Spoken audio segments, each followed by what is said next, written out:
Magandang araw o gabi sa iyo, Sir Sid. Itago niyo na lang po ko sa pangalang Diding. 21 anyos nitong kasalukuyang panahon na pinili ang inyong channel na magbahagi ng aming karanasan ng kaibigan kong itago na lang natin sa pangalang Joanna, na dito naganap sa probinsyang nasa parte ng norte. Kaya minabuti ko na lang pong huwag nang banggitin ang eksaktong lugar.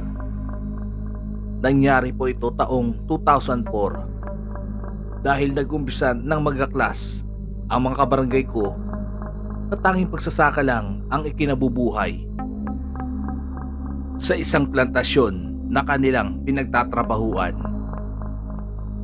Pagkat hanggang ngayon ay dito pa rin nakatira ang aking mga magulang at mga kapatid ko sa probinsyang ito, at para mapangalagaan na rin ang kanilang seguridad dahil sa maimpluwensya at kilala sa buong bansa ang mga nagmamay-ari ng asyendang aking nabanggit, na dito rin nagtatrabaho dati ang mga magulang ko, na pagsasaka rin ang ginagawa sa malawak na lupain ng mga ito.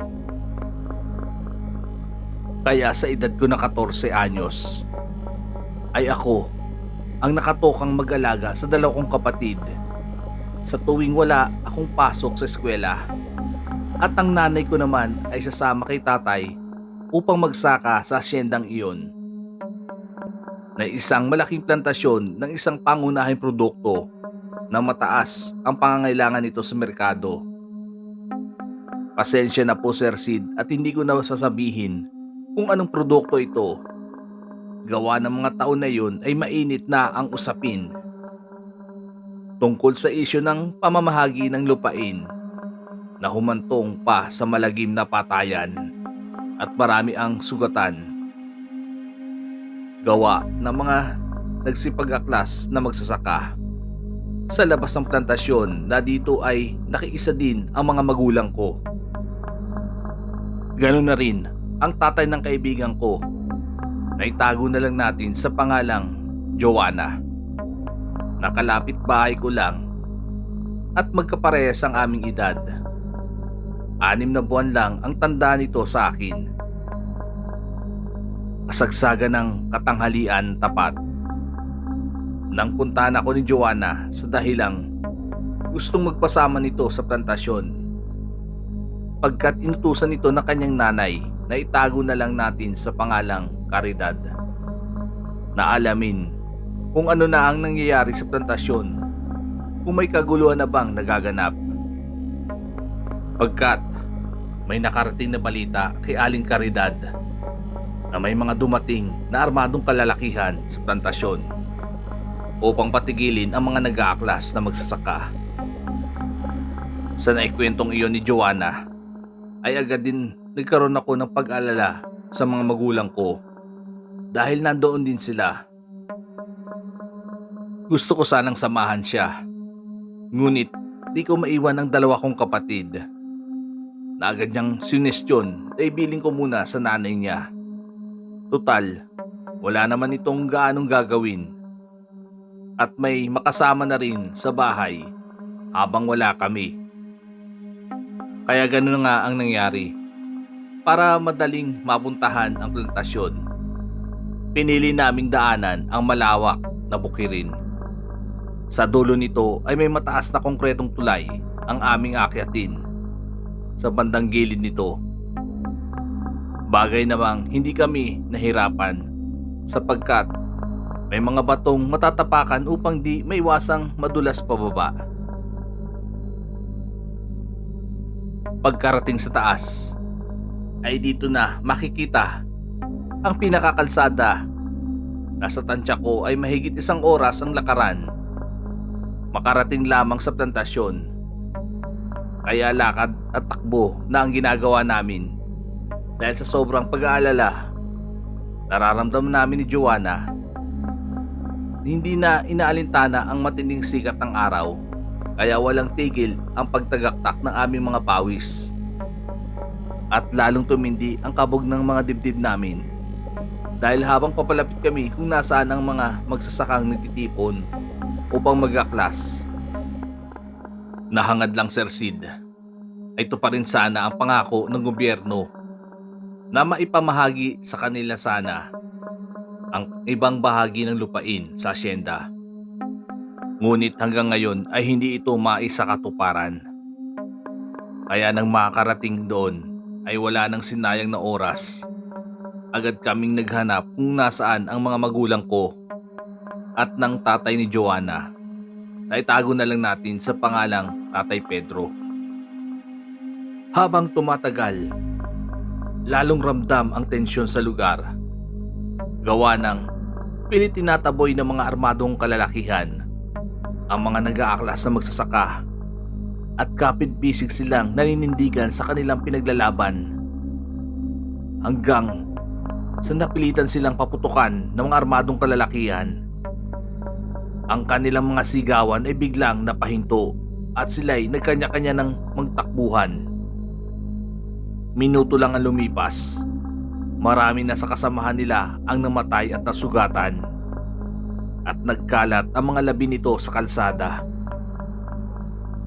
Kahit nanginginig na ako sa sobrang takot, agad ko nang hinatak si Joanna upang makalis. Panalangin ko na lang sa Diyos ay hindi sana mapahamak ang aming mga magulang.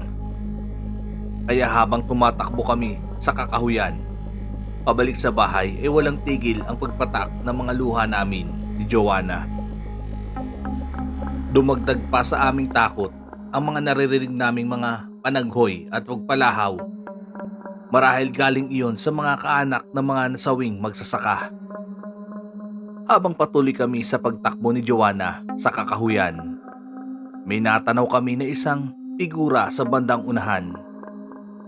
Kaya nagdaan-daan kami sa paglapit hanggang sa ilang metro na lang ang distansya namin sa figura na ito. Ay isang matandang babae na nakatuwad sa daanan namin at malalim ang paghinga nito na tila hinihingal pa. Nang makalapit kami ng ilang hakbang ay masyado akong nahabag sa kalagayan ng matanda dahil may tama ito ng bala sa kanyang likuran. Kaya nagkatinginan kami ni Joanna at nagtataka dahil ano ang kanyang ginagawa sa daraanan namin. Marahil isa ito sa mga nabiktima ng pambabaril ng mga armado sa plantasyon. Dahil si Joanna ang mas malakas na loob kaysa sa akin, nilapitan niya ito upang alamin kung may sapat pang lakas ang matanda para maglakad at pagtulungan na lang naming akayin. Upang pagdating sa pinakakalsada na aming dadaanan ay madali nang makahingi ng tulong upang madala sana ang matanda sa pagamutan. Bagay namang hindi sana ginawa na ni Joanna dahil iyon na pala ang magiging huli naming pagkikita. Laking gulat ko na magising na lang na nasa bahay at eksaktong naroon si inay na nakabantay sa akin. Na napayakap na lang akong bigla at nagpasalamat sa Diyos dahil naligtas sila at tuluyang di napasama sa mga magsasakang walang awang pinagbabaril. Dito na pumasok sa kwarto si Itay at ang manggagamot na taga-kabilang barangay na itago na lang natin sa pangalang Mang Julio. Kamusta na ang lagay mo, Iha? Yung kaibigan mo palang si Joanna, ano ang nangyari sa kanya? Mag-isa ka na lang kasing umuwi kahapon. Kaso ang masama, tulala ka at hindi makausap. Para ka lang nakatingin sa kawalan. Nang tinanong ka muli ni Caridad kung nasaan si Joanna, bigla kang nawala ng malay. Ang wika ni Mang Julio, natandang-tanda ko pa ang mga nasabi niyang ito. Maya-maya'y dumating na ang nanay at tatay ni Joanna na maswerte nakaligtas sa maligim na pangyayaring iyon sa plantasyon. Dito na muling rumistro sa utak ko ang pangyayari na lapitan Joanna ang matandang nakatuwad na may tama ng bala sa likuran. Tandang-tanda ko pa nung bumaling ang ulo ng matanda kung nasa nakatayo si Joanna. Tumingin ang matanda sa kanya ng masama ang pagkakatitig. Nakabuka ang mga bunganga na walang tigil ang pagtulo ng laway nito. At biglang bumaho ang kapaligiran na kung kanina ay naamoy pa namin ang lansa ng dugo na nanggagaling sa mga tama ng bala sa likuran ng matanda. Laking gulat ko nang pagkatingin din ng matanda nito sa akin ay sobrang sama na medyo umangil pa ito. Sa palagay ko ay 3 metro lang ang layo ko sa kanya. Ay agad bumaling ang tingin nito kay Joanna at agad niya itong dinamba. At binitbit ng matanda si Joanna na hawak lang niya ito ng isang kamay at tumakbong papalayo. Kahit nag-umpisa na akong gapangan ng panghilakbot, ay pinilit ko talaga na maiakbang ang mga paa ko upang habulin ng matanda at saklolohan si Joanna. Nakitang-kita ko na kahit anong pilit nitong kumawala, ay hindi nito makuhang magawa na sinisigaw ang mga katagang, Tulong! Tulungan mo ako, Diding! habang nakatingin sa akin. Napilit pang inaabot ang isang kamay nito. At dito na ako nagsimulang mablangko na hindi ko malaman kung nahipan ba ako ng masamang hangin. Sa pakiwari ni Mang Julio ay ginawaran ako ng isang orasyon dahil ang matandang tumangay kay Joanna ay isang tanyag na aswang. Nataga kabilang barangay at itago na lang natin sa pangalang Aling Amalia.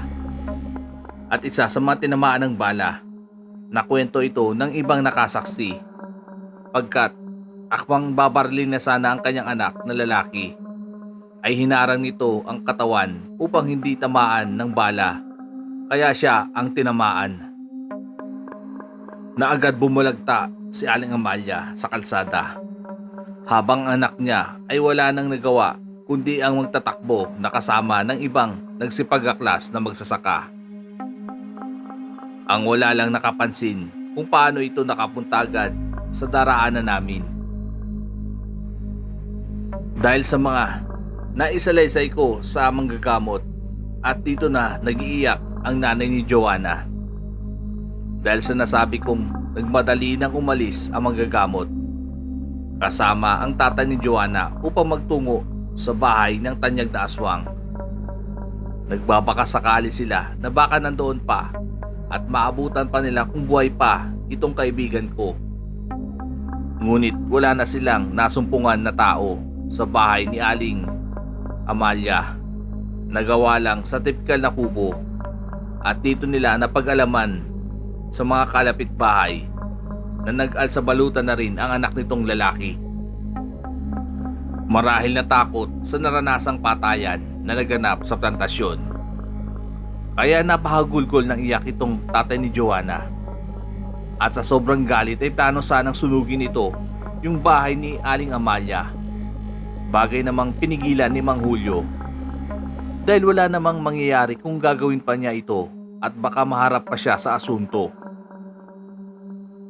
Makalipas ang 2 araw, may natagpo ang bangkay sa isang matalahib na lugar. Walang iba kundi si Aling Amalia. Nasa tansya ko ay 1 kilometro lang ang layo kung nasaan niya tinangay si Joanna. Kaya agarang pinalibing ito gawa ng nangangamoy na at wala nang umako dito na kamag-anak. Isa lang ang hinala ng manggagamot na si Mang Julio. Malamang si Joanna ang sinalina ni Aling Amalia ng bertud ng pagiging aswang.